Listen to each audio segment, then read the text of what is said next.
Hai semuanya, perkenalkan aku Juliana Dwi Permarani kelas 11 KA26 absen 10. Di sini aku akan menjelaskan tentang unsur transisi periode keempat. Yuk, simak. Unsur transisi periode keempat umumnya memiliki elektron valensi pada 10 tingkat yang belum terisi penuh, kecuali unsur Zn atau Zn pada golongan 2p. Unsur-unsur transisi periode keempat antara lain skandium, titanium, vanadium, kromium, mangan, besi, kobalt, nikel, tembaga, dan seng. Berikut adalah gambar tabel periodik yang menunjukkan unsur transisi periode keempat yang ditandai oleh kotak merah. Lanjut pada sifat-sifat unsur transisi periode keempat. Unsur transisi sendiri adalah unsur-unsur dan konfigurasi elektronnya berakhir pada subkulit D dan subkulit F.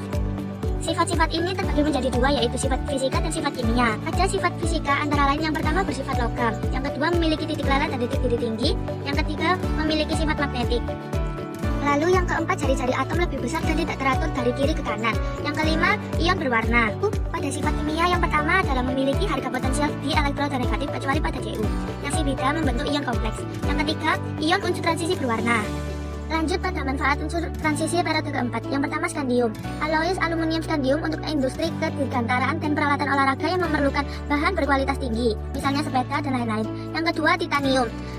Sebagai badan pesawat terbang dan pesawat supersonik karena pada temperatur tinggi tidak mengalami perubahan kekuatan. Yang ketiga, vanadium. Biasanya untuk membuat peralatan yang membutuhkan kekuatan dan kelenturan yang tinggi seperti permobil dan alat mesin kecepatan tinggi.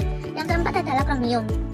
Kromium biasa digunakan untuk mengeraskan baja, pembuatan baja tahan karat dan membentuk banyak alloy dan lain-lain. Yang kelima, mangan. Mangan berpartisipasi pada permunian besi.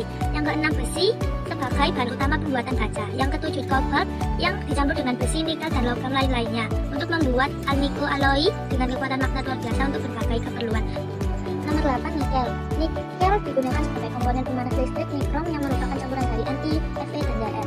Yang ke-9, tembaga. Tembaga banyak digunakan sebagai kabel jaringan listrik karena sifatnya yang menghantarkan listrik. Yang ke-10, seng digunakan untuk melapisi besi dan baja untuk mencegah karat. Lanjut pada pelimpangan unsur transisi periode keempat. Yang pertama, skandium adalah unsur yang jarang terdapat di alam. Kedua, titanium merupakan logam terbanyak ke-9. Yang ketiga, vanadium adalah unsur yang cukup banyak terkandung di kerak bumi sekitar 0,2% dan ditemukan dalam beberapa mata biji. Yang keempat, kromium merupakan logam berkeras berwarna putih. Yang kelima, mangan berupa logam keras yang rapuh. Yang keenam, besi adalah logam yang paling murah di antara logam-logam yang dikenal manusia. Yang ketujuh, kobalt relatif susah ditemukan di alam, tetapi kobalt dapat ditemukan dalam biji smaltit dan kobaltit tak diproduksi secara ekonomis. Yang ke-8, nikel dalam kulit bumi berada pada peringkat ke-24 terdapat dalam biji bersama-sama dengan arsen, antimon, dan belerang.